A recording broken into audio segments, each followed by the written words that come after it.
And I say rightfully so, because I asked you, what have you read about black people? And you ain't learned nothing about black people. I said, have you taken an African American studies course? You said no. I asked you, do you read anything about black scholars? And you had to search a Hemina Mahamina before you could come up with an author. So you don't know anything about black people. That's why you would get canceled, because anything you would say from your admitted lack of knowledge, which you yourself told us you do not have, would be from a space of ignorance. So that would make you, speaking on a topic about which you know nothing, ignorant.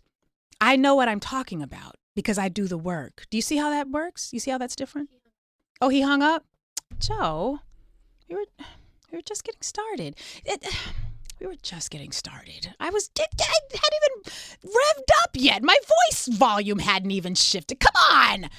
But this is what I mean, folks, when I say lack of knowledge. He could not even sit long enough to deal with why it was his point makes no sense. He ran from information.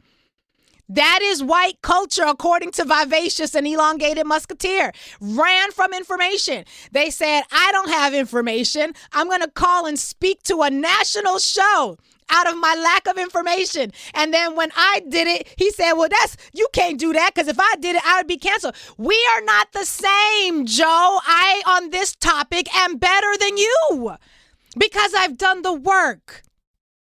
And if we were at the same workplace, you'd probably consider me a DEI hire, which is fine, because I'd rather be that than a WEI hire. Now, you probably don't know what WEI hire means, and I'm going to non-condescendingly explain it to you.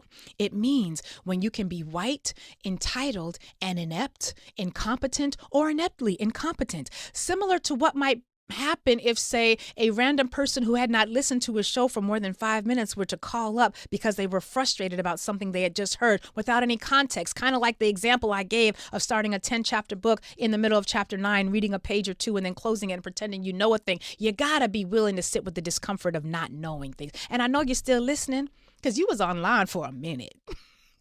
You was online for a minute. And it's okay. You can know things. But knowing things requires discomfort. Knowing things does not allow you to sit in your comfort zone. And unfortunately, white American culture, according to Vivacious and Elongated Musketeer, white American culture is one that prefers sitting in the comfort of not knowing things because it's easier for you to manage. Y'all got to work that out. I believe in you. I believe that you can be better, Joe. I believe that you can make this work.